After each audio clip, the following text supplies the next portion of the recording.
Good evening, everyone. Assalamu alaikum. Welcome and thank you for dialing in for our webinar today. My name is Aisha Nasis Ridi, and I'm the Senior Rating Analyst at the Bangladesh Rating Agency Limited. The Bangladesh Rating Agency Limited arranges monthly webinars on contemporary economic, industries, and financial issues. To maintain continuity as well as celebrate this year Women's Day, BDR has chosen this month's webinar topic, and that is access to finance to women entrepreneurs, opportunities and challenges. We have some very knowledgeable individuals who are going to shed some light on today's topics. Now I would like to introduce our chief guest, Syed Abdul Momen, Deputy Managing Director and Head of SME Banking at BRAC Bank Limited. Welcome, sir. Welcome. Mr. Momen is a computer communications graduate from Middlesex University, UK, with distinction. Sir has 13 years of multifaceted experience in the banking sector, primarily concentrating on technology, operation, and business functions. We have some distinguished panelists as well. First, we have Ms. Rifat Anjum, Unit Head, Bank Asia Nilima, Women Entrepreneurs Development Unit, Bank Asia Limited. Ms. Anjum completed her post-graduation from the University of Dhaka in accounting. Ma'am has 16 years of banking experience in different functional roles in credit and business. She will join us later. Then we have Ms. Sarah Zebin Mahmoud, Chief Executive Officer, Dun & Bradstreet Data and Analytics Private Limited. She will join us later as well. Ms. Mahbub has a BBA from North-South University and MBA from the Haas School of Business at the University of California, Berkeley. Ma'am has more than 25 years of experience in diversified fields that include banking, R&D, software development, IT consulting, contract manufacturing, and many more. We are very honored to have a woman entrepreneur with us as well, Ms. Farzana Yasmin Shumi, founder of Boitoroni Rupa and Cafe Boitoroni. Today, we have Ms. Samira Sohani, Research Associate Advisory Research and Training Unit, BDRL, as our keynote speaker. Ms. Sohani is a strong research enthusiast with around 4 years of experience in the credit rating and banking sector. She completed her MBA focused on finance from United International University. Finally, we have our moderator, Syed Abdullah Al Mamun, PhD, FCMA, Chief Executive Officer, BDRL. Dr. Mamun is also the Independent Director and Chairman of the Audit and Finance Committee of Northwest Power Generation Limited and the Independent Director of Fast Finance and Investment Limited. Sir earned his PhD in Finance from the School of Management, Asian Institute of Technology, AIT, Thailand. He completed his MBA in accounting and BBA in accounting and MBA in strategic management accounting from the Department of Accounting and Information System, University of Dhaka. Dr. Mamun is a certified professional cost and management accountant and fellow member of ICMAB, Institute of Cost and Management Accountants of Bangladesh. Before handing over to Dr. Mamun, I would like to mention that we'll have a question and answer session at the end of the program. Now, without further ado, we'll turn the time over to Dr. Mamun. Thank you, sir. Thank you, Ridi, for your humble introduction. And we are very much delighted to have Mr. Rajan Rathan also. Is very enthusiastic about that issues. So we are very delighted to have the experienced person like him today. I hope he will also add some values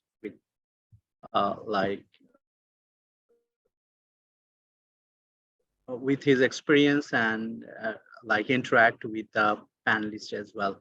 So now may I request Samira to present the concept paper. Very briefly, your time is 15 minutes, okay? And after that, we will listen from our panel. Yes, thank you, sir. Am I audible and visible? Yeah. Yes, thank you, sir. Let me share my Assalamu alaikum, Jarapa. Assalamu alaikum. Thank you, Appa, for joining. Thank you for having me. Okay, Samira, you can continue. Yes, sir. So, hello, everyone. Good evening to everyone, and assalamu alaikum to all the participants and all the panelists and our chief guest. At first, I would like to convey my regards and thank you to our Chief Executive Officer, Dr. Syed Abdullah Mamun, for giving me this opportunity to present myself. You all already know that today's topic of the webinar is access to finance for women entrepreneurs, opportunities, and challenges. My name is Samira Sohani. I am currently working as the research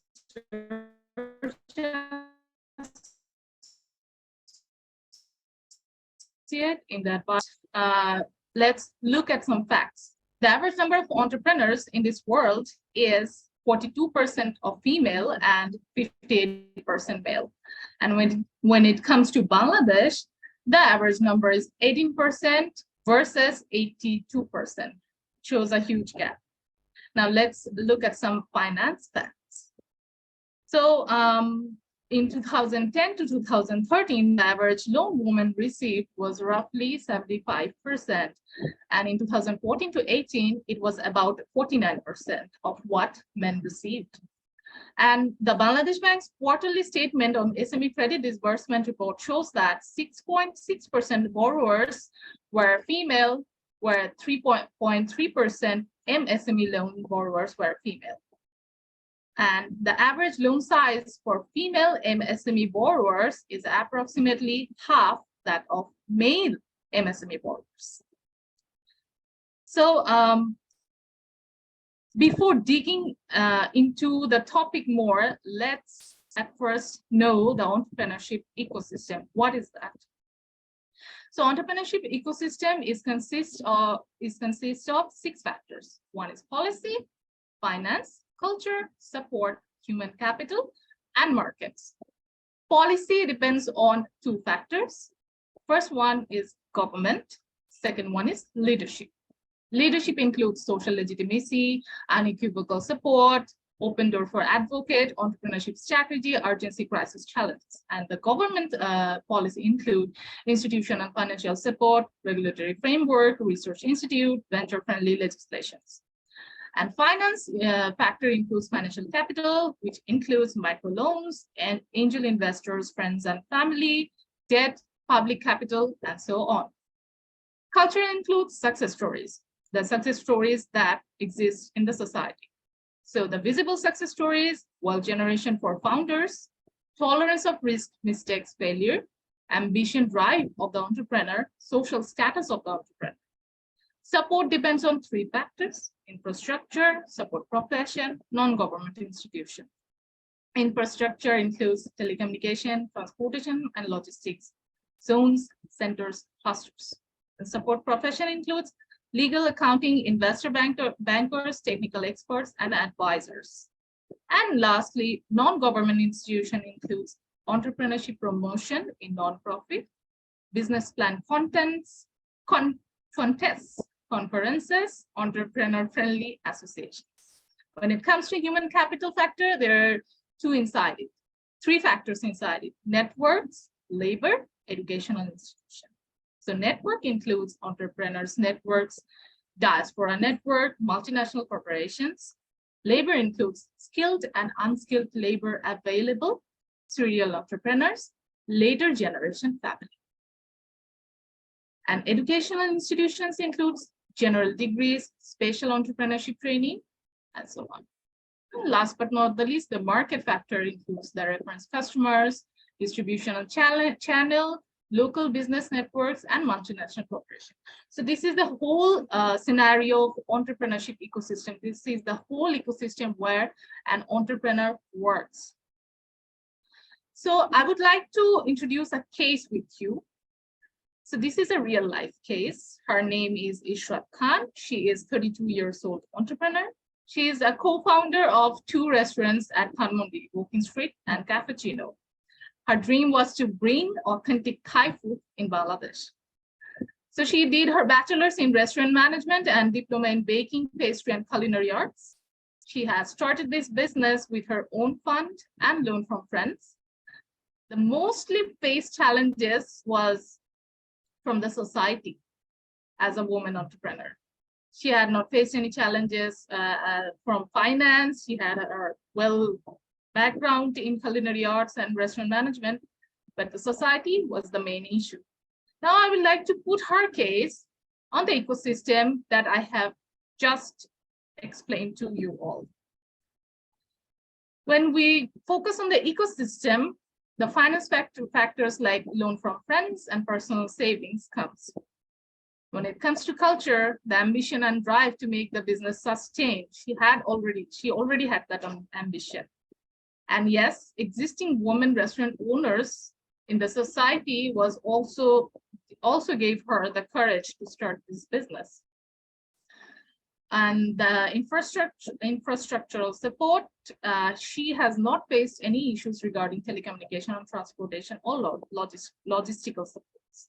When it comes to the human capital, she has already completed her bachelor's from abroad on her business relevant subject. It wasn't an issue, but when it came to the labor, she had a bit difficult time to find a Thai chef, authentic Thai chef. She had to train that person for her restaurant.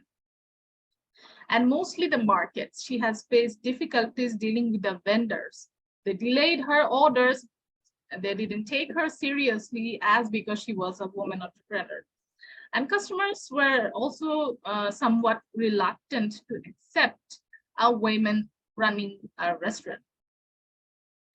So let's focus on the role of the ecosystem on women entrepreneurs of Bangladesh. Let's focus on the policy. So Bangladesh Bank maintains 2 refinancing funds dedicated on women entrepreneurs under the Small Enterprise Refinancing Scheme. Although there is a general loan disbursement part under this scheme, the large part of the total loan goes to women entrepreneurs. And in 2020, out of 45.7 billion taka disbursed for this fund, 33.49 billion taka, which is 73.16%, went to women entrepreneurs. When we focus on financial capital, we can see that government provides women entrepreneurs funds to entrepreneurs of Bangladesh for their business ventures. The Grameen Bank also plays a role here. It is a microfinancial institution that provides small loans to the poor women in rural areas. Then we have our SME Foundation, who provides loan to small and medium-sized enterprise, including those owned by women, to help them grow their business. Then there are also some different commercial banks, specialized banks, who offers loans for women entrepreneurs in Bangladesh.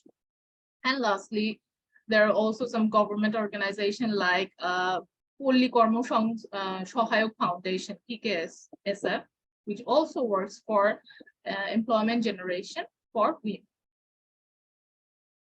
Then let's focus on culture. Here we will first see some visible success stories. So these are some people we already know who exist in our society. Silvina Sinha, founder of Prava Healthcare; Maliha Kadir, founder of Sholj.com; Bibi Russell, founder of Bib Production. So they are some inspiration for some girls who wants to be an entrepreneur and who are already an entrepreneur. And not only them, these visible success stories are not only limited to these people.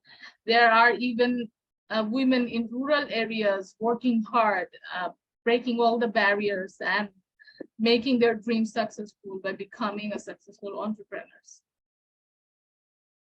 So another factor is, according to GM report, we can see that the fear of failure in entrepreneurs in Bangladesh is 72%, which is highest in this region.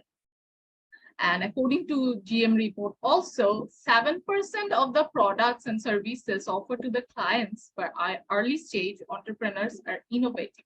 So only 7% of us are innovative.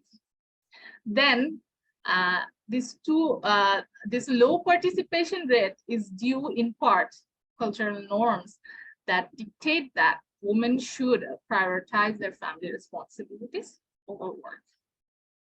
Now let's come to the support part. Support depends on three factors. We already know: infrastructure, support profession, non-government institution. So we have government created economic zones, export processing zones, and so on. With the development of technologies such as internet, smartphones, several new organizations have been formed.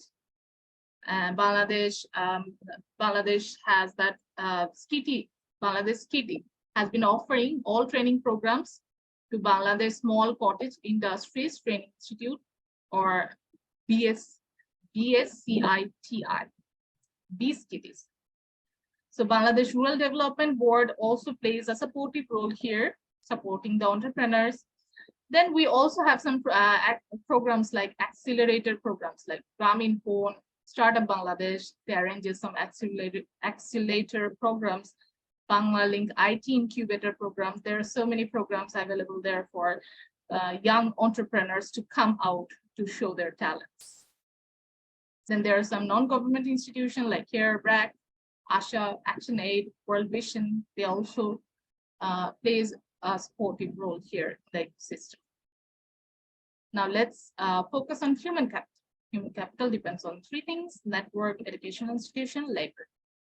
So any network that entrepreneurs make to sustain, to communicate with themselves, like for example, we can talk about Joita. Joita is a network for women entrepreneurs of Bangladesh. Then educational sectors like in Bangladesh, we produce approximately 1 million graduates per year. So that means that there are a lot of graduates already on the field, and approximately 900,000 TVET programs enrolled every year. Although we also feel that focus on technical education is also required. Then the labor, then according to IMF in 2021, according to IMF's 2021 report, Bangladesh notes that women labor force participation rate is very low, which is 34%. And 36% of employers are finding that there is a shortage of skilled workers. So when we focus on markets, we can see that women face multiple challenges dealing with the vendors, dealing with the different networks. They have lack of networks. They have lack of access to internet, lack of inefficient online payment system, lack of trust, etc. prohibit them, and people take advantage of that. They also face challenges handling distribution channels. I have already mentioned in my case that vendors do not trust, vendors delays order, and so on. So yes, let's focus on the next slide. It's about challenges of access to finance for women. So we have figured out few challenges, what the challenges women actually face for accessing finance. First one is lack of access to credit. So we can see that 7% of women entrepreneurs have access to formal credits. This lack of access to credit is a significant constraint for women entrepreneurs, as it limits their ability to invest in the business and grow. And 34% women labor force participate. There are only 34% women labor force participation. This low participation rate is due in part to cultural norms that dictate that women should prioritize their family responsibilities over work. And we can also see that existing laws are not always enforced. Lack of legal protections for women in the workplace can make it difficult for women entrepreneurs to seek compensation when facing gender bias, discrimination, or harassments. Next one is a lower number of bank accounts. We can data shows that 9% of women entrepreneurs have a bank account. Only 9% of women entrepreneurs of Bangladesh have bank accounts. And this lack of access to finance can make it difficult for them to access credit and other financial products, as banks and other financial institutions often require a bank account as a prerequisite for accessing finance. And we can also see that 32% of women, only 32% have bank accounts. So this disparity is due to range of factors, including limited financial literacy among women, lower level of education, and so many. Lastly, the gender gap in financial inclusion in Bangladesh is very significant. The UNDP Gender Equality in Human Development report shows that women in Bangladesh face significant barriers to access to financial services, including lack of documentation, lower level of financial literacy, and limited access to mobile phones and the internet. So despite of all those challenges, we have some opportunities. Our women entrepreneurs are shining, not only because they're fighting with all the challenges, we also have some opportunities. Our women entrepreneurs are shining everywhere, like according to United Nations Economic Social Commission for Asia and Pacific, UNSCAPE, women entrepreneurs in Bangladesh has the potential to drive economic growth and reduce poverty. And they have reported that the Bangladeshi women entrepreneurs can shine in textile and garments, agriculture sector, healthcare sector, and education sector. But these are not only limited. Bangladeshi women entrepreneurs are not only limited to this scale. They're shining in so many sectors like tourism sector, like ICT sector. So there are no boundaries when it comes to shining. Women are doing great, and they're gonna do a lot better in the future. So with this hope of light, I would like to end my presentation today. Thank you so much, everyone, for your patience. And thank you, sir, for giving me this opportunity. Thank you all. Thank you, Samira, for your very articulated and the precise. And we are also delighted that another entrepreneur has joined today as the panelist, Farjana Yasmin. Farjana Appa, welcome to our today's session. Thank you, sir. Okay. Okay, so at this stage, may I take the privilege to talk about the BDRL, to introduce BDRL to our audience and to all of us. Just a few minutes. That's the BDRL, Bangladesh Rating Agency. It's a Dun & Bradstreet, same company. It has been working since 2008 in Bangladesh, and we are very committed to add value to the financial market. And monthly webinar is one of our initiatives to create the platform to discuss the contemporary business, economics, and financial issues. So today's issues has been nicely introduced by the Samira with this concept paper. And BDRL has been working as a subsidiary of the Dun & Bradstreet South Asia Middle East Limited. And it has been licensed from BSEC and accredited as the ICAI from Bangladesh Bank. It has already been completed 40,000 SME rating and more than 300 corporate ratings as well. And we are very much delighted and proud that all the eminent financial institutions of Bangladesh are also our shareholders, including BRAC Bank, IDLC, EBL, and BRAC Bank is the highest shareholders from the local financial institutions. And our parent company, Dun & Bradstreet, has a very rich legacy. It's around 200 years old company. At this moment, it has more than 500 million business records. And almost 90% of the Fortune 500 company rely on the data of the DNB. And one of the glorious part of this legacy is that 4 former president, in fact, of the USA used to work in the Dun & Bradstreet. And Dun & Bradstreet around the world works through the more than 200 offices. around the world, and Dun & Bradstreet South Asia, Middle East, focus particularly in South Asia, Middle East, and Africa, work in total 67 markets with a head office in Dubai. And these are the 7 key business lines: risk management, rating agency, credit bureau solution, sales marketing solution, economic analysis, research and advisory services, and financial technology solution.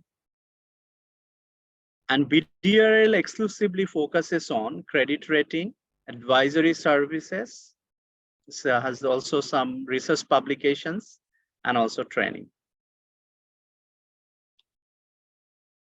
And the BDRL credit rating reports provides the independent and unbiased opinion, and the analysis done by the internationally trained analyst, and it tries to derive the insights from the analysis so that it is helpful for the business strategy formulation as well as financial strategy formulation. As a whole, BDRL credit rating report not only gives the credit rating or risk level determination, but also it tries to create the insights for business decision making as well. And its uniqueness is that as a subsidiary of the global company, it always tries to maintain the global standard, providing services in every sphere, and also engage in the continuous improvement so that our clients get the best value for their service from the BDRL. And it has the highly qualified and internationally trained human resources. And due to the experience of the Dun & Bradstreet and the expertise, BDRL is able to develop the robust credit rating methodology, which gives the more precision and more accuracy of the determination of credit risks. And it has engaged in the continuous business and economic researches. And also it has the countrywide business network as well. We are also delighted that another panelist, Rifat, has joined. Thank you, Rifat, for your time to join here. So the ultimate target of the BDRL is to find the truth from the data. And BDRL tries to get the business insights so that it can be helpful for the business decision makers, and they can take better business decision making, which will lead them to achieve their better goal, that's why we are talking that better insights and better business. And the bottom line of the BDRL is that we want to ensure the credible credit rating for the sustainable growth of the business as well as the economy. And today's webinar, we are very delighted getting all the eminent speakers and the experts. So at this stage, I would like to invite and I would like to listen from Rifat. Rifat is a very experienced banker, and she is working at this moment more than 16 years of a very glorious experience of Rifat, and very passionate banker, and working with at this moment she's leading the women entrepreneur segment of the Bank Asia. So our curiosity at this stage that what is your experience in terms of women entrepreneur and their preparation for getting the fund? Hello. And what sort of obstacle they faces, and to what extent your institution or your organization come up with the support so that access to finance being easier? Yes, Rifat. Assalamualaikum. আমি রিফাত আঞ্জুম। আমাকে শোনা যাচ্ছে? Yes, we can listen. আমি bank এশিয়াতে আছি। আমি কাজ করছি ওমেন এন্টারপ্রেনার ডেভেলপমেন্ট ইউনিটে। মেইনলি আমাদের এখন ফোকাসটা হচ্ছে এই ইউনিটটা তো গঠন করা হয়েছে শুধু উমেন এন্টারপ্রেনারদের ডেভেলপমেন্টের উদ্দেশ্যে। আমাদের উমেন এন্টারপ্রেনার আগে থেকেও ছিলেন। 2007 সাল থেকে আমরা এসএমই সেক্টরের ক্রেডিট ফ্যাসিলিটি দিয়ে আসছি, কিন্তু এখানে স্পেশাল এমফাসাইজ দেওয়া হয়েছে শুধু উমেন এন্টারপ্রেনারদেরকে। যে সমস্যাটা উমেন এন্টারপ্রেনাররা ফিল করেন যে ব্যাংকে গেলে ব্যাংক তাদেরকে এন্টারটেইন করে না বা তাদের কথা শুনতে চায় না, তাদের প্রবলেমগুলো সলভ করতে চায় না, এই জায়গাটা থেকে তাদেরকে বের করে আনার জন্যই আমাদের এই ইউনিটের কাজ। আমাদের সবচেয়ে সুবিধা যেটা সেটা হচ্ছে আমাদের প্রচুর এজেন্ট পয়েন্ট আছে। Almost 5000 agent point are working নাও। এর মধ্যে 130টা ব্রাঞ্চের বাইরে এই এজেন্ট পয়েন্ট গুলো একদম প্রত্যন্ত অঞ্চলে সার্ভিস দিতে পারছে মহিলাদেরকে। তাদের অ্যাকাউন্ট করা এবং তাদের বিভিন্ন অ্যাডভাইস দেওয়াটাও এখন আমাদের একটা পার্ট হয়ে গেছে। ট্রেনিং দেওয়া, অ্যাডভাইস দেওয়া, তাদের গ্রুমিং করা, এভাবে আমরা তাদেরকে তৈরি করছি। কিন্তু সমস্যা যেটা দেখা যায় যে উমেন এন্টারপ্রেনারদের নিজেদের কিছু অবস্টাকেল আছে। যেমন ফ্যামিলি থেকে সাপোর্ট পাওয়াটা খুব কঠিন তাদের জন্য। হয়তো ফ্যামিলিতে তাকে বুঝাচ্ছে যে আপনার আলাদা করে একটা অ্যাকাউন্ট করার দরকার নাই, আমার সাথেই করেন। হয়তো তার ভাই, হয়তো তার হাজবেন্ড তাকে বলছে যে তুমি এখন আমাদের সাথেই অ্যাকাউন্ট করো, শুধু শুধু একটা নতুন অ্যাকাউন্ট করার কি দরকার, ট্রানজেকশন আমার অ্যাকাউন্টে হলে তো তোমার এই ইয়ারলি চার্জ সেটা দেওয়া লাগছে না। কিন্তু এটা যে আসলে তাকে কোনো ধরনের বেনিফিটেড করছে না, এই জিনিসটা কিন্তু একজন ওমেন কাস্টমার সহজে বুঝেন না। আমি অনেক ওমেন এন্টারপ্রেনার পেয়েছি যাদের নিজস্ব নামে কোনো অ্যাকাউন্ট নাই, তারা বাবার বা ভাইয়ের কারণে কারো অ্যাকাউন্ট ইউজ করে। আর আমাদের এখানে এজেন্ট ব্যাংকিং এ দেখা গেছে যে মহিলা মানে নারী অ্যাকাউন্ট গ্রাহকই অনেক বেশি, কারণ অনেক ধরনের গভর্নমেন্টের বিভিন্ন প্রোগ্রামের আন্ডারে এবং সেভিংস, ডিপিএস এই সুবিধাগুলো পাওয়ার জন্য হচ্ছে আমাদের নারী গ্রাহকের সংখ্যা অনেক বেশি। টোটাল নারী গ্রাহকের মধ্যে 62% নারী গ্রাহক হচ্ছে আমাদের এজেন্ট ব্যাংকিং এর থ্রুতে আসা। আমাদের টোটাল এজেন্ট ব্যাংকিং, এটা ইন্ডাস্ট্রিতেই টোটাল এজেন্ট ব্যাংকিং এর যত ক্লায়েন্ট আমাদের, তার 62% হচ্ছে নারী গ্রাহক। সুতরাং তাদের কাছে আমরা পৌঁছে গেছি, তাদের দোরগোড়ায় পৌঁছে গেছি বলতে গেলে। তাদের বাড়ির পাশে এখন একটা এজেন্ট ব্যাংকিং বুথ তারা পায় এবং এটিএম বুথটা দেওয়ারও আমরা চেষ্টা করে যাচ্ছি। তো যখন ব্যাংক তার ঘরের কাছে চলে আসছে, তখন তার আর ফিনান্সিয়াল ইনস্টিটিউশনাল সাপোর্ট পাওয়াটা তার কাছে আর কোনো ব্যারিয়ার না। এখানে যেটা দরকার হচ্ছে এবার তার সচেতনতাটা বেশি জরুরি। ইনফ্রাস্ট্রাকচার ডেভেলপমেন্ট কিন্তু যথেষ্ট হচ্ছে, কারণ ব্যাংক এশিয়ার পাশাপাশি ডাচ বাংলা, ব্র্যাক ব্যাংক, তারাও কিন্তু একদম গ্রামে গঞ্জে ছড়িয়ে পড়েছে। তো এখন ব্যাংকে যাওয়ার জন্য কাউকে আর অনেক দূরে শহরে যেতে হয় না। কিন্তু এখন যেটা হচ্ছে সে তার নিজের অধিকারটা তাকে বুঝতে হবে যে তার একটা অ্যাকাউন্ট থাকা কেন দরকার। তাকে একটা স্মার্ট নাগরিক হতে হলে যে তার এই একটা ব্যাংক অ্যাকাউন্ট এনআইডির মতো জরুরি এখন, এই জিনিসটার সচেতনতা তাদের মধ্যে তৈরি হতে হবে। এবং যখন তারা উদ্যোগ গ্রহণ করছে, ব্যবসায় নিয়োজিত হচ্ছে, তখন তার কি কি ডকুমেন্টস রেডি রাখতে হবে, তাকে কিভাবে নিজেকে এক্সপ্রেস করতে হবে, এই ধারণাগুলো এখন তার দরকার। যে তার সেল কত, তার মার্জিন কত, তার প্রফিট কত হয়, এগুলো জিজ্ঞেস করলে আসলে ওনারা বলতে পারে না। স্টক কত বা স্টকে তার মানে কারেন্ট অ্যাসেট গুলো কি কি, এগুলো বলতে গেলে বলতে পারে না। কিন্তু তারা লোন চায়, তাদের খুব আগ্রহ আছে এখন বিজনেসটা বড় করার। কিন্তু তার ক্যাপিটাল কতটুকু সে শো করবে ব্যাংকের কাছে, এই জিনিসটা তারা বুঝতে পারে না। এইগুলোতে তাদের একটু লিটারেসি দরকার আছে এখনো তাদের তৈরি করার জন্য। এটাই আমার কাছে মনে হয় তাদের সেই লিটারেসিটা খুব দরকার।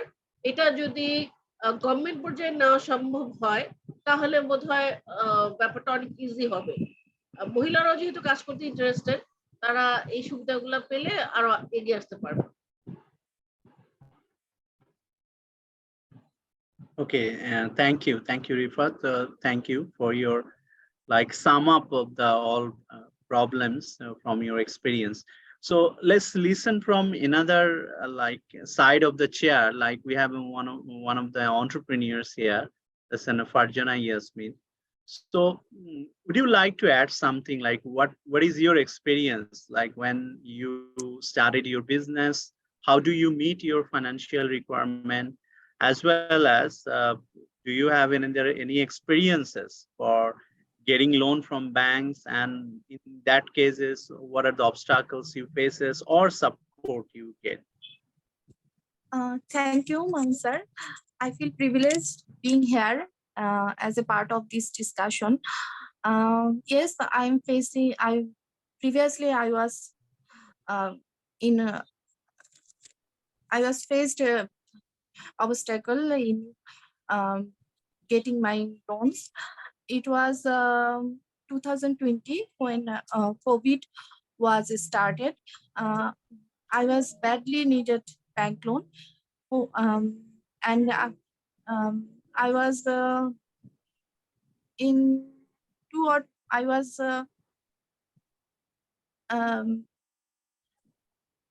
I went there to financial institution, but they are asking from my bank transaction history, which with their bank, my bank transaction history with them.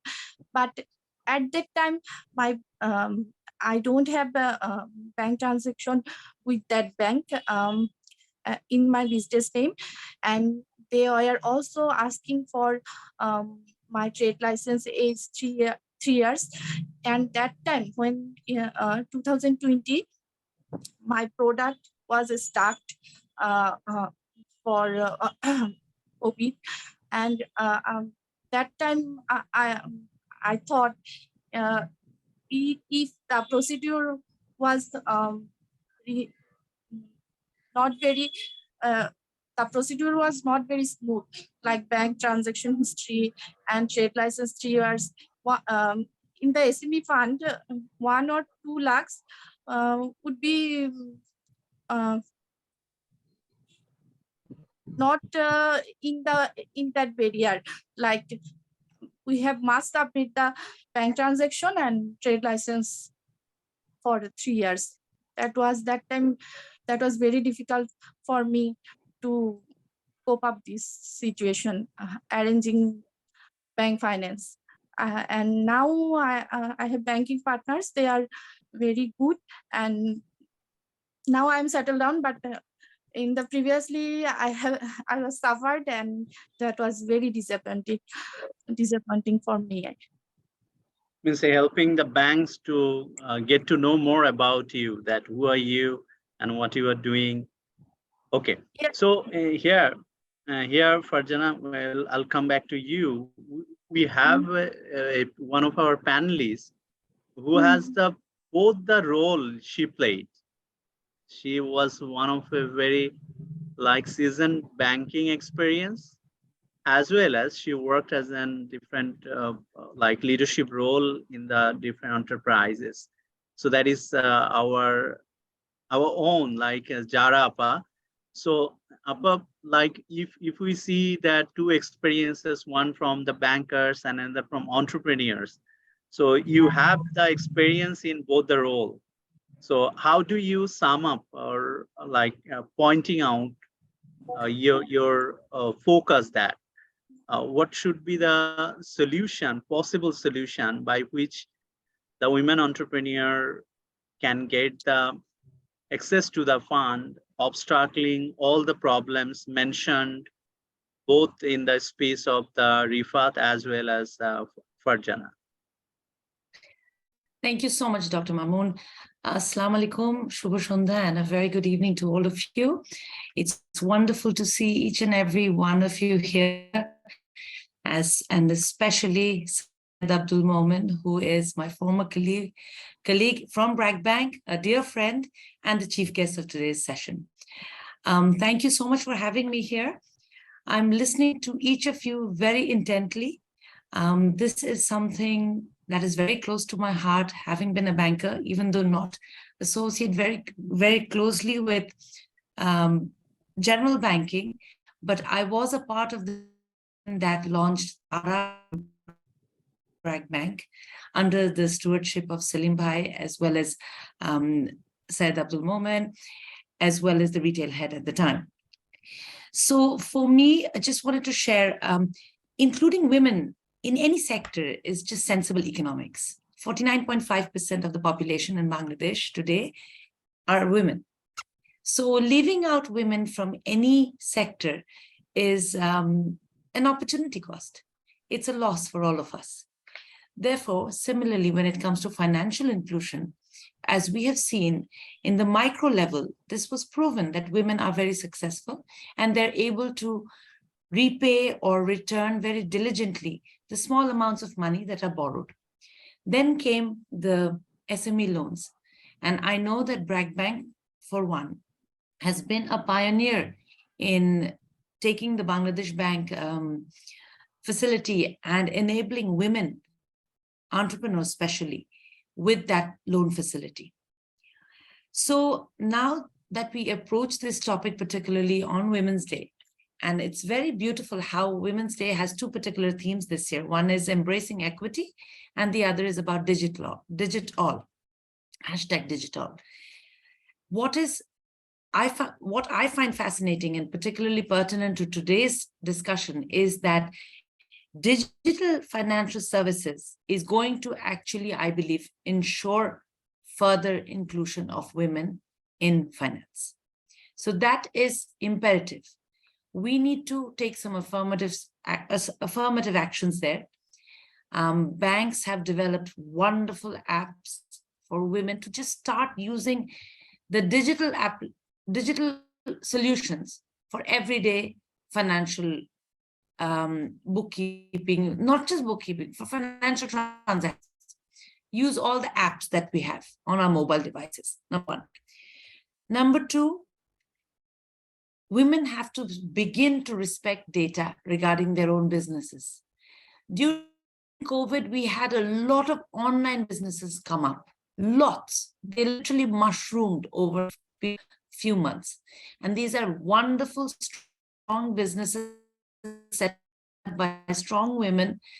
And these businesses have to have their paperwork, their bookkeeping, and everything in order so that when they want to go to the next step, banks can look at them, financial institutions can look at them and say that, you know what, here we go. We have credible data. You have been doing a business for 2 to 3 years now. They can come to institutions like Dun & Bradstreet and get a seal. This is important because এই খেলার ছলে যখন মানুষ ব্যবসা করে তখন কিন্তু আমাদেরকে কেউ সিরিয়াসলি নেন না। ও তুমি একটা বুটিক খুলবা, খোলো। This is the thing. In Bangladesh, there are lots of mom and pop online businesses, F-commerce businesses, e-commerce businesses, but I don't know how many of them have proper valid VAT registration, trade license. They don't. So in order for BRAC Bank or any other bank, Bank Asia, to come out and help these women take the next step for their institutions, they need to have that homework done or that piece of accounting complete. If I go on the other side, as a financial institution, we need to be a little more equitable. Since Embrace Equity is to this year's vision or this year's theme, we need to understand that it is not always possible for women entrepreneurs to fulfill or check box or just to check all the things that have traditionally considered. In a financial context, equality is allowing everyone into the bank to apply for a loan, but equity will be to judge their ability to bear this load with more than the traditional criteria. We should look for something a little more. We should account for things like lifestyles, geoeconomical information. Equality will provide everyone with the same opportunity, while equity will account for everyone's individual differences while allocating the risks and resources and opportunities. Then everyone can achieve the equal outcome. So it may not be very straightforward for a woman entrepreneur and her business, but my expectation from banks going forward today and financial institutions today is that we have some, this is similar, and I know Tamal, sorry, Syed Abdul Momin can actually echo with me here. When they do the assessment for the SME loans in the villages and other places, they go and do other assessments, which are not usually in the checkbox. They go talk to the nearby the loan, the person who applies for the loan, their surrounding socioeconomic areas, they go and find out the habits of these people, their reliability, whether or not they're serious about paying their loans or not, if they have bad habits or not. So I'm requesting banks to look at women entrepreneurs in that manner. That is what my request towards financial institutions at this time is. So having said that, I don't know if I've answered your question properly, but these are the two sides where I would request the two stakeholders to work in order to achieve equity at least. Thank you, Zara, for shedding light to two very important aspects. I believe that all have to get the points and come up with their like more comments on that issue. So yes, like if we broadly identify three factors, like research as well as an all observation, we can summarize in the three factors. Number one is that women herself always suffers from a lot of social constraint and the mindset, social mindset. Second one is that definitely that bureaucratic system that always create a lot of hindrance. And third one is that research says that like the policy support for the women still, though we are telling that inclusive economy, but when there is an 50% of women, there are very few products out of the total portfolio of the bank loan or the banking services have been designed considering women. So in this respect, we are also privileged to listen one of the like passionate in the area of ESCAP, that is Mr. Rajan Ratan. So he was very interested for this program, and we are very delighted to have him. So would you like to share your opinion about this perspective, and particularly in the Bangladesh, and women in Bangladesh are coming forward, but to what extent financial institute and the social support and the policy support are available to encash that opportunity or the enthusiasm of the women to expedite the inclusiveness economy? Thank you, Dr. Mamoon, and let me thank you all, including PDRL, for giving me this opportunity. I'm representing UNESCAP New Delhi office, which looks into South and Southwest, which includes Bangladesh. In fact, the interest is that we also have been implementing a project for the last 3 years on empowering women through building their digital skills. And we have organized several training programs on how they can expand their business and also get connected into the international market, thereby getting into a regional or a global supply chain through e-commerce platforms or other digital marketing tools. Our colleagues in Bangkok also are implementing in Bangladesh on a tech finance. Actually, this is a project which is also parallelly being run. We have trained around 500 women from Bangladesh on bringing these e-commerce platform and digital marketing. But definitely from our experience, and I would like to compliment and congratulate both Ms. Samira and Mr. Mamoon for your presentation. Some of these, the findings have been highlighted. Some of them are factual.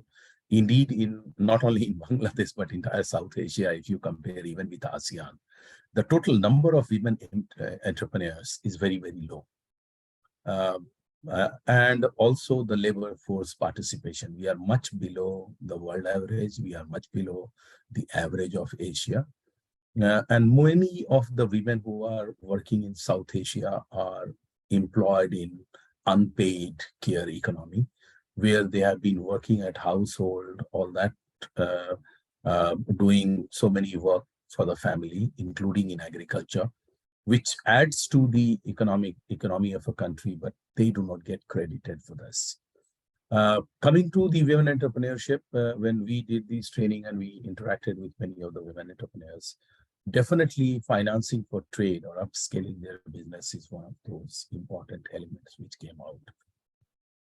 And as has been pointed out, the social, or I would say the psychology or a taboo, which most of us, and including male, more responsible for that.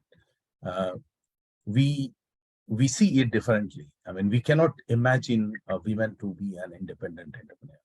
Many of the women, including from Bangladesh, they narrated their stories in our training programs, and they said, you know, when I went to the bank for finance, they said, where is your husband? Why don't you come with your husband, ma'am?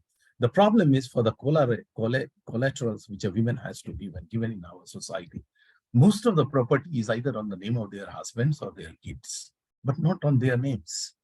Now, that is a big challenge. And unless there are, I think Bangladesh in a microfinancing was one of the solutions which really revolutionized the entire world. And they started following that microfinance could have been one of the turnaround point for these women entrepreneurs, but perhaps still it did not pick up.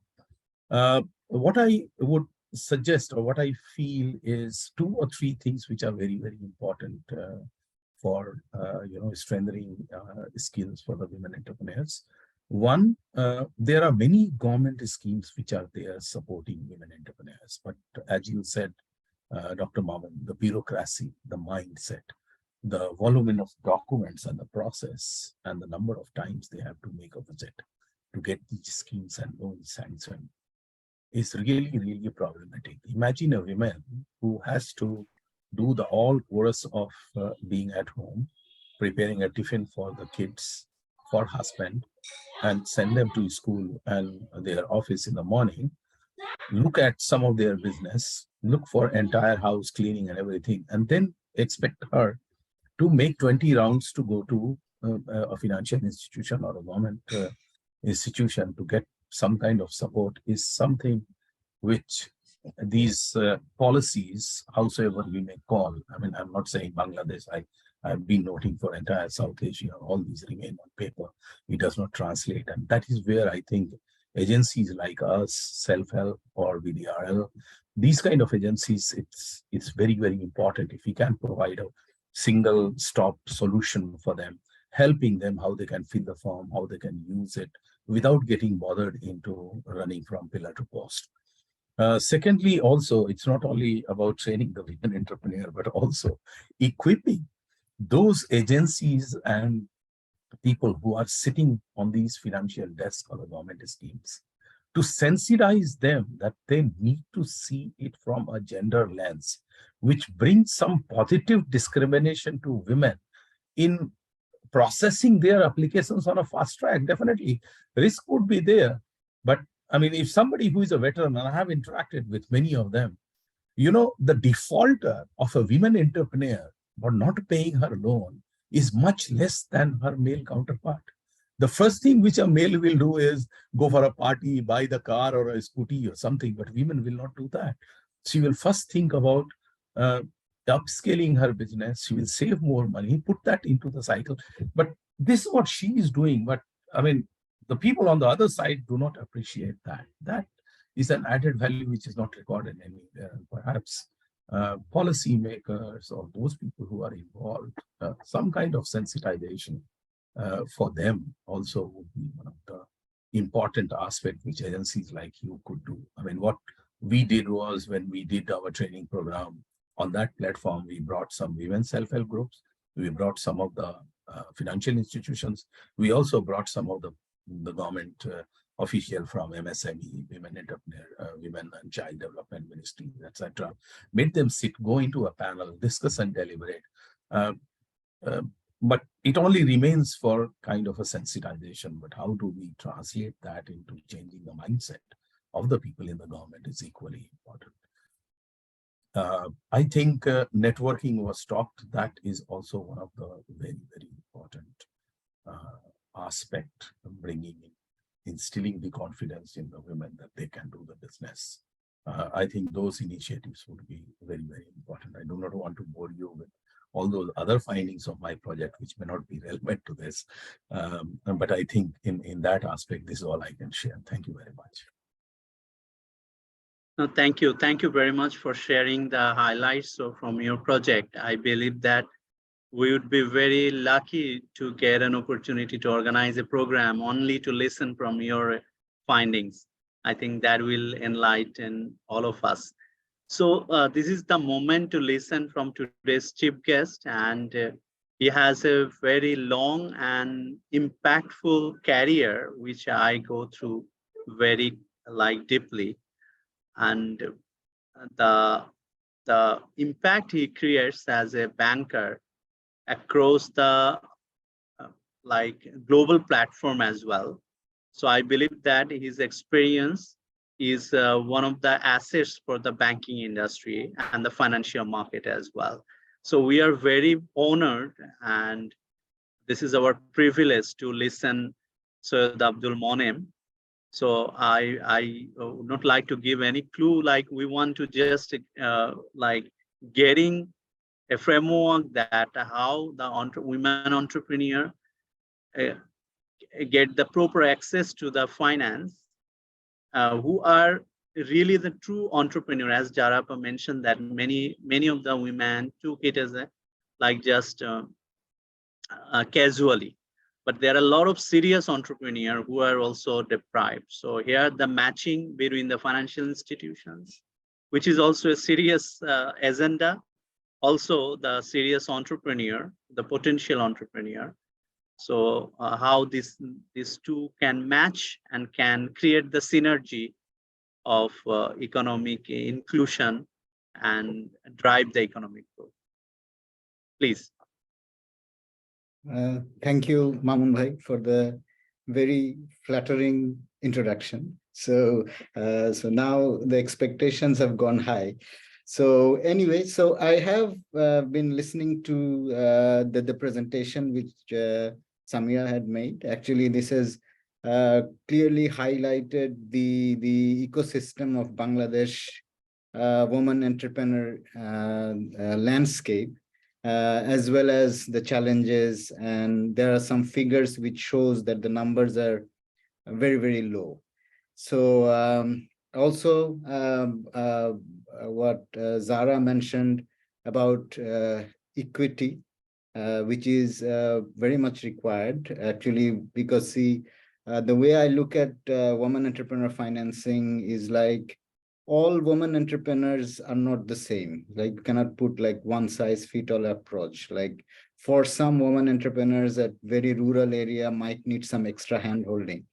Whereas the women entrepreneurs, successful women entrepreneurs shown in Samira's presentation, they have other kind of challenges. So whereas some initial roadblocks, social roadblocks, social taboo, which the rural entrepreneurs face are completely different. So we at BRAC Bank, as Zara mentioned, because she was a big part of the launch of our brand, the Tara Woman Entrepreneur brand. Actually, it's not an entrepreneur. The Tara, we look at, BRAC Bank looks at woman as a segment. It's not a entrepreneur loan or anything. Whoever steps into BRAC Bank, if she is a woman, she will get privileged services in whatever BRAC Bank gives them. Be it a credit card, be it an account, be it a loan.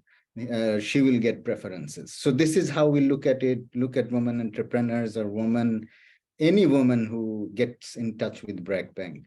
So I will not brag about the bank much more. I would just explain how we look at women entrepreneur financing and what are the challenges, how we address this, and how what we should be doing going forward to actually get more financing flowing into the women entrepreneur segment. So we look at the problems in like 4 areas, like we call it, number 1 is access to information. Number 2 is access to services. And number 3 is access to finance, obviously. And number 4 is the access to capacity building or training. That's how we put at it. So coming back to, I will give an overview of what our woman entrepreneur portfolio looks like.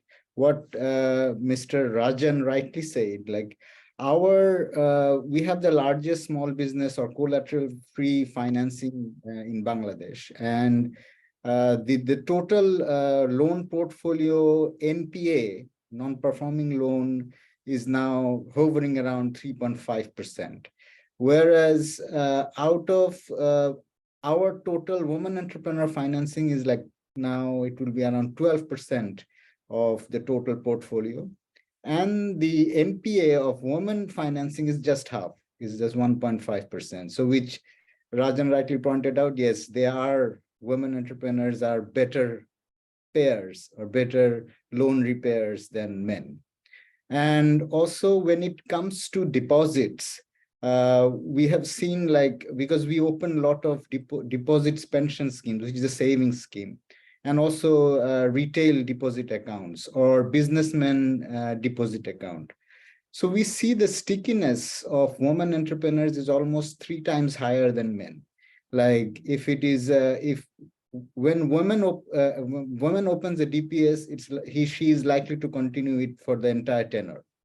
When it comes to men, yes, probably after some time, the money allures him and he gets a new phone. So that way, we look at the woman segment, it is overall on both sides of the balance sheet, like be it deposit and be it lending, is very profitable.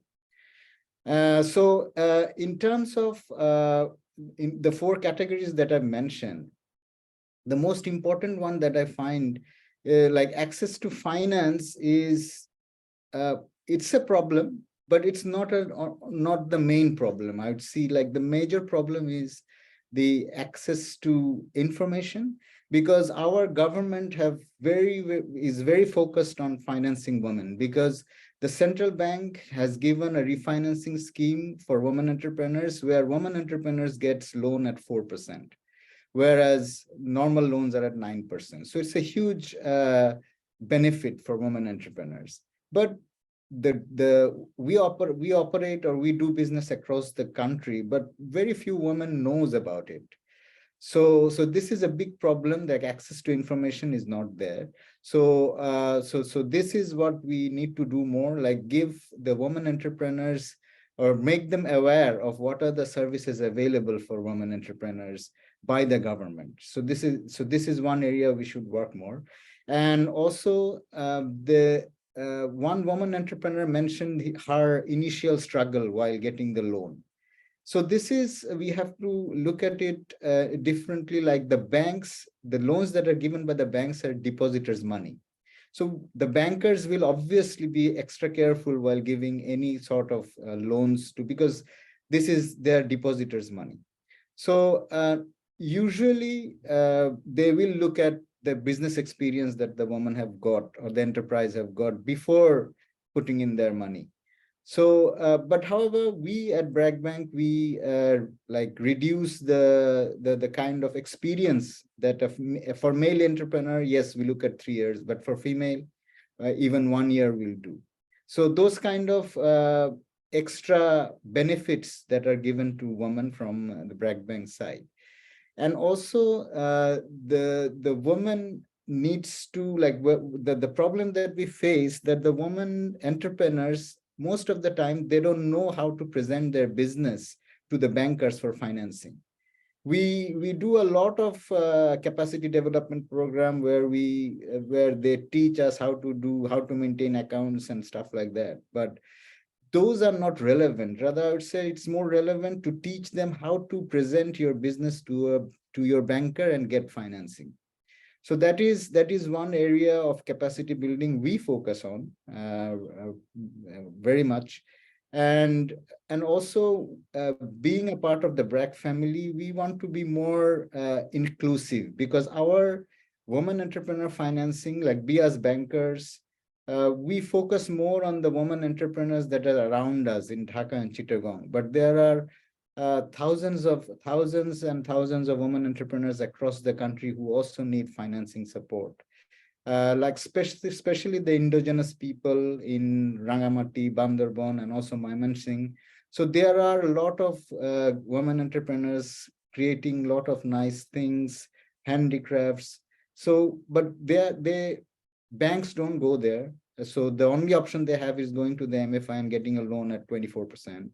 And then getting them to the market is also another challenge. So we design our training programs in a way so that we build that capacity on the women entrepreneurs so that they can present their business in a way where financiers get, so that it's financeable. They make their business financeable. And finally, I would say another big challenge, I will end with that, which is the access to market. Because the access to market is very limited, and the online e-commerce platform, which is also a very important platform where we should give access to women entrepreneurs to sell their products.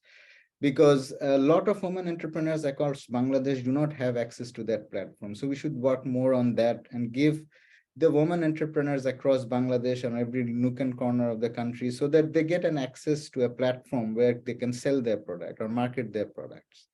So BRAC Bank will be arranging, because from our customer base, we are getting in the best products across Bangladesh, like a Shotorangi, a mat from Rangpur. So we have selected those entrepreneurs, and on 14th April, we will be having a fair, and that fair we are bringing in from our customer base across the country, the best ones, especially and for the women entrepreneurs, so that they can bring in. This will be a 2-day-long fair, so that they can showcase their product and sell their product in that fair.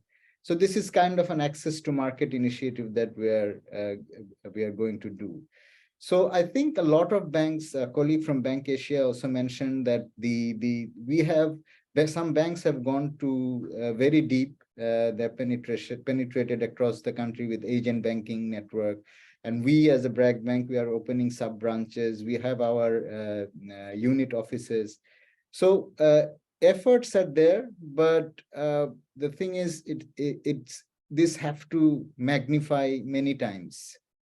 Because the kind of financing gap is still by far very much, the gap is huge.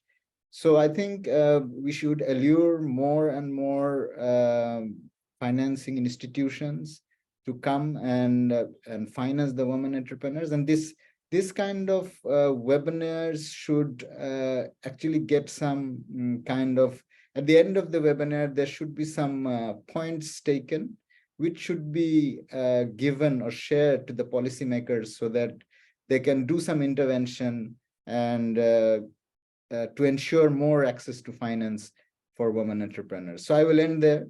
I will not bore all of you further. Thank you. No, thank you.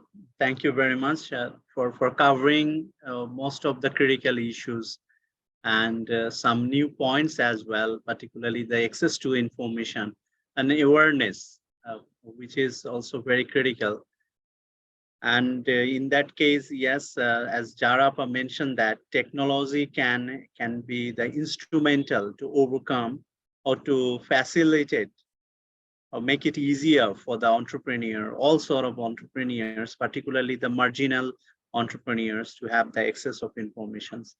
So at this stage, I would like to take the concluding remark from all the panelists. Let's start with the Rifat. Rifat, just 1 minute, if you just make your concluding remark about today's discussion.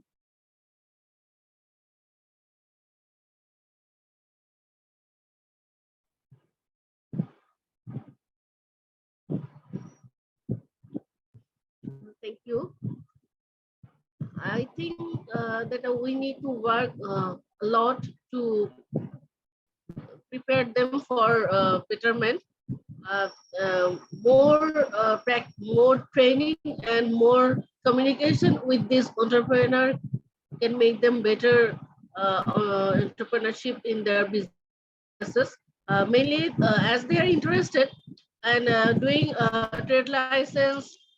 There is also an obstacle from trade license doing that all areas are not now giving license for the entrepreneur. They're facing obstacles here.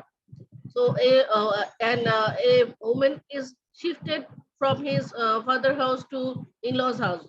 In that case, a trade license of her parental home is not valid when she is shifted in another city or another town. It is very common for a lady to shift according to her husband's job or occupancy. So this is another obstacle we found. We need to make them another trade license, and sometimes they protested that it is a costly venture, and sometimes different areas are not allowed to give trade license. It should be easy, and it can be for a unique trade license that a woman can use her trade license for 5 years without renewal complicacy. It can be a way to encourage them do more trade license, and they need to learn the transaction in bank account. Sometimes, most of the time, they do cash transaction which are not acceptable to bank. We are guided by Bangladesh banks, different rules and practices. All we know these. So we cannot avoid every time, or we cannot they made them relax for these issues. So I think we are in growing stage. So within 2 or 3 years, this scenario will be changed. More woman entrepreneur is playing now in the business field. So I'm very hopeful to overcome the obstacles within very short time. Thank you, Mamun. Thank you, Rifat. Now I'd like to request Farjana Yasmin just to make your concluding remark. Thank you. Actually, আমি আমার মেসেজের মাধ্যমে বলতে চাচ্ছিলাম sir, primarily যখন একজন উদ্যোক্তা বিজনেসে এন্ট্রি করে, তখন আসলে তাদের জন্য এখন গভর্নমেন্ট অনেক ইনিশিয়েটিভ নিয়েছে, নারী উদ্যোক্তাদেরকে অনেক ফ্যাসিলিটিস দিয়েছে, লোন। কিন্তু আমরা যখন শুরু করেছিলাম আজ থেকে 4-5 বছর আগে, তখন অ্যাকচুয়ালি মানে এসএমই লোন 1 to 3 লাখ পর্যন্ত লোন গুলা জন্য মানে ব্যাংকের স্যার মোনেম স্যার অলরেডি আমাদেরকে এক্সপ্লেন করেছে। মানে তখন অ্যাকচুয়ালি এই যে প্রসিডিউর গুলা যদি একটু ইজি করা হয়, 1 to 3 লাখ টাকা পর্যন্ত লোনস গুলা, এবং মোনেম স্যার বলেছেন রুরাল এরিয়া গুলাতে যদি আসলে ফ্যাসিলিটি গুলো আরেকটু বেশি দেওয়া হয় নারী উদ্যোক্তাদের, তাহলে দেখা যায় আমাদের ক্ষুদ্র কুটির শিল্প খাতগুলা আরো উঠে আসবে। এবং এটা অলরেডি আমাদের বিভিন্ন এনজিও গুলা, ব্র্যাক, তারপর জয়িতা, এরা এগিয়ে আসছে। আরো এগিয়ে আসলে যেটা হয়, ইন্টারন্যাশনাল মার্কেটে আমাদের অনেক অপরচুনিটিস আছে। যেমন আমি কিছুদিন আমার অপরচুনিটিস হয়েছিল দেশের বাইরে থাকার। অ্যাট দিস মোমেন্ট আমি দেখেছি ওখানে আসলে ক্ষুদ্র কুটির শিল্প গুলা আপনার মানে লোকজনের কাছে খুবই জনপ্রিয়, মানে ওখানে টুরিস্টদের কাছে। এখানে এটার একটা বিশাল মার্কেট রয়েছে ওইখানে, কিন্তু এই মার্কেট প্লেসটা দখল করে আছে আপনার চায়না, থাইল্যান্ড এবং ইন্ডিয়া। তো বাংলাদেশও কন্ট্রিবিউট করতে পারে। এজন্য আমাদেরকে রুরাল এরিয়া গুলাতে ছোট ছোট লোন 50,000, 1 লাখ, লাইক গ্রামীণ ব্যাংকের মতো, ব্র্যাকের মতো আরো এগিয়ে আসলে দেখা যাবে আমাদের মহিলারা দেশের অর্থনীতিতে অনেক কন্ট্রিবিউশন করতে পারবে আর কি। আরো এই জন্য মানে অ্যাক্সেস টু ফাইন্যান্সটা আরেকটু ইজি হওয়া উচিত। মানে ট্রেড লাইসেন্স, একটু ছোট ছোট লোনের ক্ষেত্রে ট্রেড লাইসেন্স বা ওই যে ম্যাম আমাকে অলরেডি বুঝিয়ে দিয়েছে, তো এগুলা ইজি হলে আমরা মেয়েরা আরো কন্ট্রিবিউশন করতে পারবো ইকোনমির প্রতি এবং দেশের প্রতি। Okay, thank you, Farjana. So at this moment, এই প্ল্যাটফর্মটা অ্যারেঞ্জ করার জন্য ওমেন এন্টারপ্রেনিয়রদের জন্য, এবং গভর্নমেন্ট তো এগিয়ে আসছে, এবং বিডিআর কেও ধন্যবাদ, ডান অ্যান্ড ব্রেড স্ট্রিটকেও ধন্যবাদ যে মেয়ে মানে ওমেন এন্টারপ্রেনিয়রদের নিয়ে ভাবার জন্য আর কি।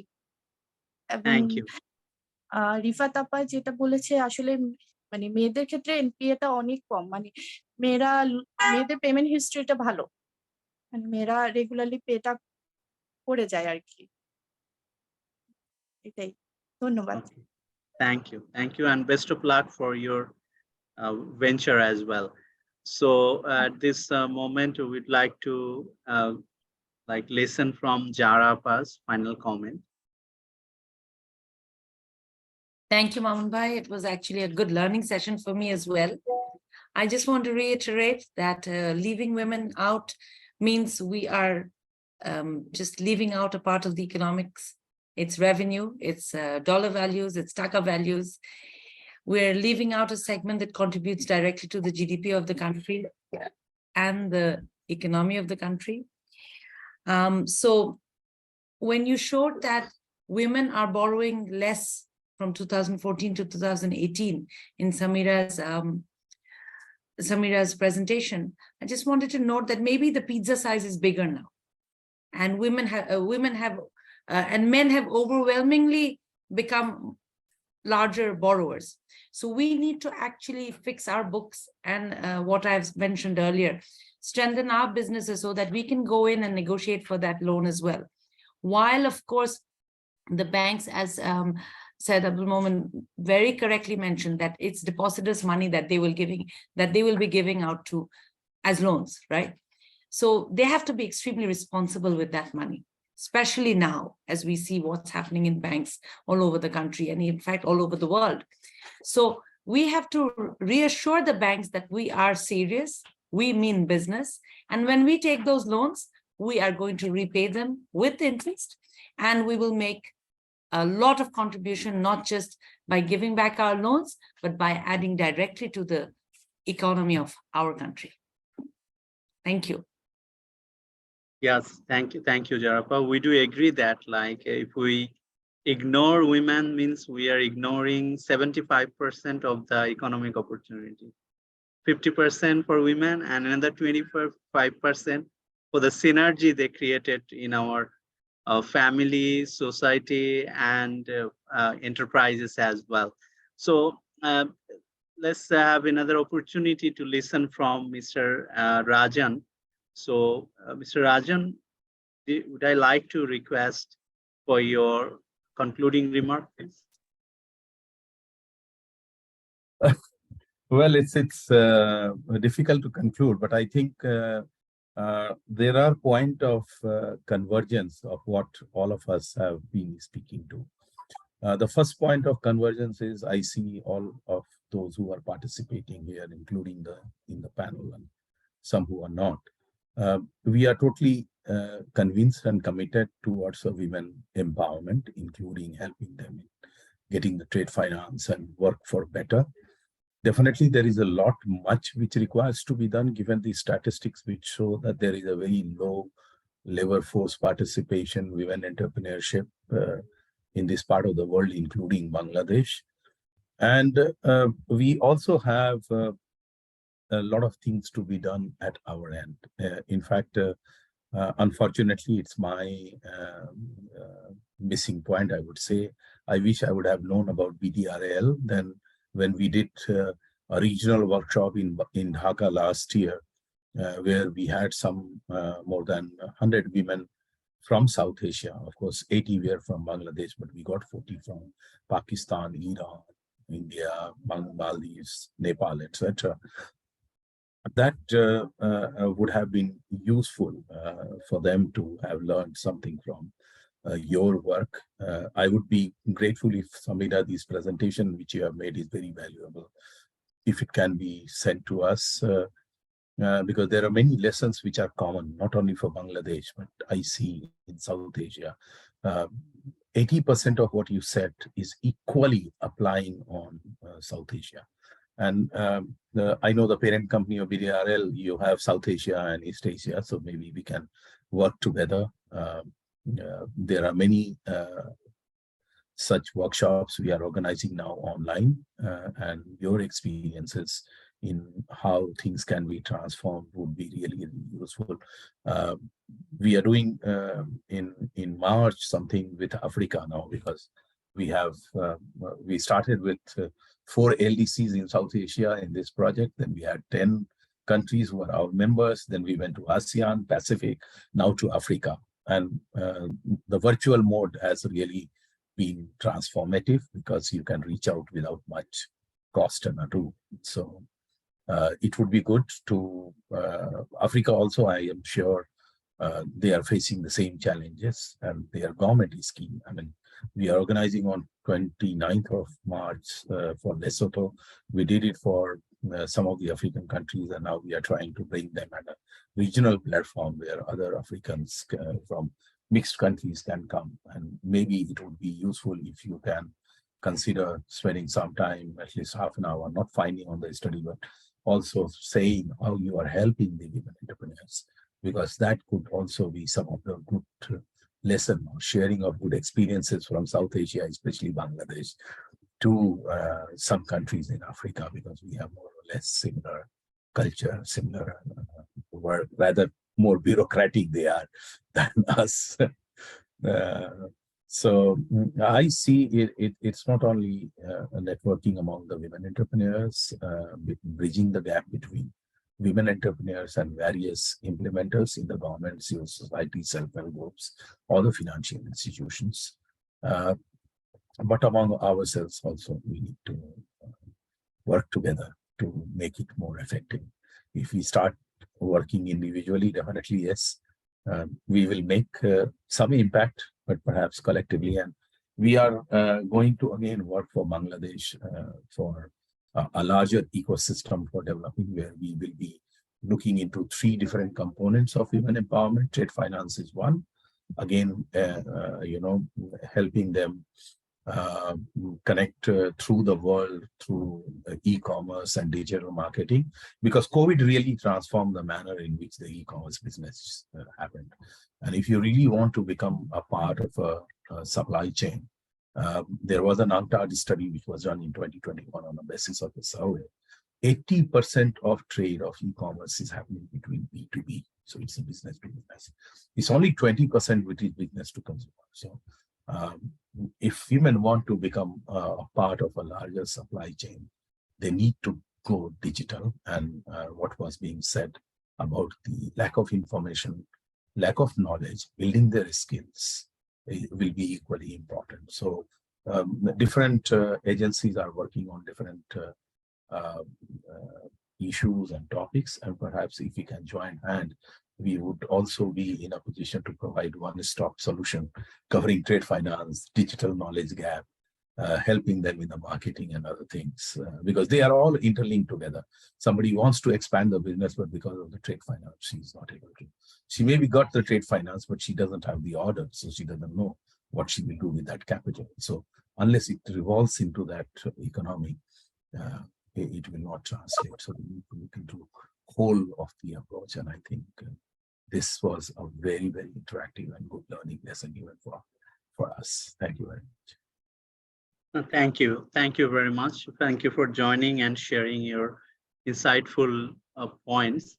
So at this moment, again, I think in this time, Momin Bhai will not be flattered too much, but we must say that, like your speech, your analysis, your past career, all are inspiring for all participants in today. So we again would like to enlighten from your concluding speech, please. Thank you. Thank you. Actually, I have also learned a lot today from this session. And my concluding remarks would be like, going forward, we should also focus more on what Rajan mentioned about the cross-border trade. We don't do much. Actually, we don't do much of that.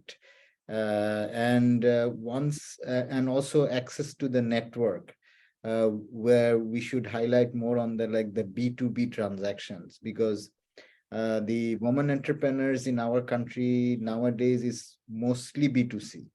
The B2B part happens on a cash based on a telephone, and that's all. But if we can give them access, which Zara started with saying, one of the women entrepreneurs theme is like digital. So on that side, we also have to go a long way.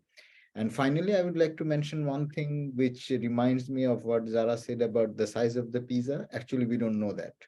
So we should have, the government should have a census done that how many women entrepreneurs are there in the country and how many of them are being financed. So this is a data, because when we look at the woman entrepreneur entire pool, because the total number of men entrepreneurs is obviously much more than the female entrepreneurs. So when you do a percentage, it will always look lower. And we will say that we are not financing enough. But if we look at it in a way, if we have a census done and like total how many women entrepreneurs are there and how many are getting access to finance from the banks, financial institutions, MFIs, then we will have a better approach of and we exactly know how much more we have to do. So I think I've been harping on it for a long time in various seminars, but didn't see much happening. So I think we should keep on harping on it because this will give a measurement of your efforts or our what our entrepreneur Fazana was mentioning, that like 3 years ago it was pretty hard, but nowadays things have been eased up. Many banks like Bank Asia, Bragg Bank, Citibank, many other banks are really doing some women entrepreneur financing. But what changes all of us collectively have brought so far is not measured properly. So if we can do that, if we can measure that, that will be very helpful, and that will inspire everyone, especially the financer, to do more. So so I will conclude there, and thank you very much for arranging such a session and in March on Women's Day. And our panelist's birthday went yesterday, so happy birthday, Zara. Yeah, so I will end there, and thank you, Mamun Bhai, for inviting me here and share my thoughts. No, thank you again, and thank you for recalling us and about the birthday of Zara Appa. So on behalf of, because she is our family member, so from all of us, from all participants, we convey the great happy birthday for you. Thank and you so much. I'm so embarrassed. and This is praying so for wonderful. your glorious journey and hardworking to add Thank value you. for the society, I must say. Thank And you. we are, DNB family is always proud for the Zara Appa. She always works as a catalyst and guiding us, working together, and that's a great journey.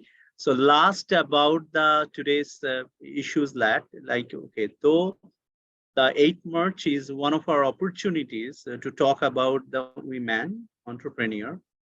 But throughout the year, BDRL as well as the Dun & Bradstreet work closely with all entrepreneurs.